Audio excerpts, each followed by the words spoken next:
Hi, ಇವತ್ತು ನಾನು ಸೋಲ್ ಕಡಿ ಮಾಡ್ತಾ ಇದ್ದೀನಿ. ಸೋಲ್ ಕಡಿ ಇದು ಮಹಾರಾಷ್ಟ್ರ ಸ್ಪೆಷಲ್ ಜ್ಯೂಸು. ಸೊ ಅದನ್ನು ಹೇಗೆ ಮಾಡೋದು ಅಂತ ನೋಡೋಣ ಬನ್ನಿ.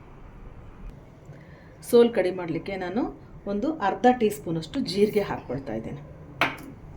ನಂತರ ಇದು ಎಳ್ನೀರು ಕಾಯಿ ಇದೆ. ಸೊ ಎಳ್ನೀರು ಕಾಯಿ ಸ್ವಲ್ಪ ಇದರಿಂದ ಒಂದು ಸ್ವಲ್ಪ 2 ಇಂಚು ಹಸಿ ತೆಂಗಿನಕಾಯಿನ ಹಾಕ್ಕೊಳ್ತಾ ಇದ್ದೇನೆ.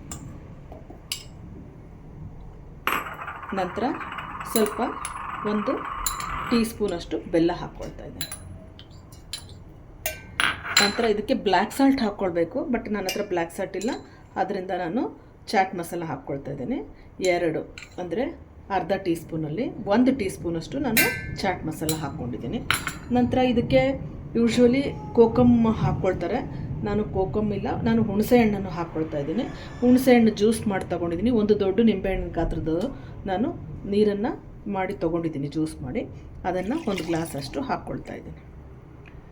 ನಂತರ ಇದಕ್ಕೆ ನಾನು 1 ಗ್ಲಾಸಷ್ಟು ಮಜ್ಜಿಗೆಯನ್ನು ಹಾಕ್ಕೊಳ್ತಾ ಇದ್ದೀನಿ.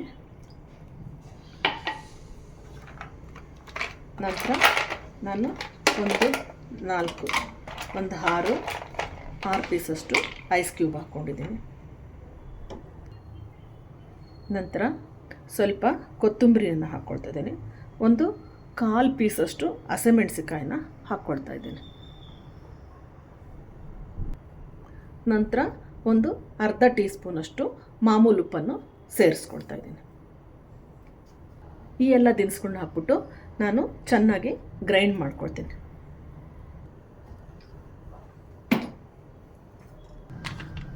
ಈಗ ಇದು ಗ್ರೈಂಡ್ ಮಾಡಾಗಿದೆ. ಇದನ್ನು ಸ್ವಲ್ಪ ಸೋಸ್ಕೊಳ್ತಾ ಇದ್ದೀನಿ.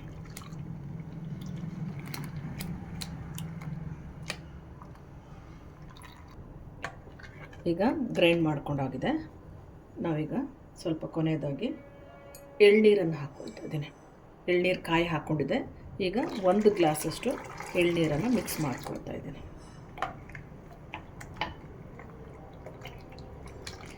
ನಂತರ ಒಂದು ಸ್ವಲ್ಪ ಕೊತ್ತಂಬರಿಯನ್ನು ಹಾಕ್ಕೊಳ್ತಾ ಇದ್ದೀನಿ.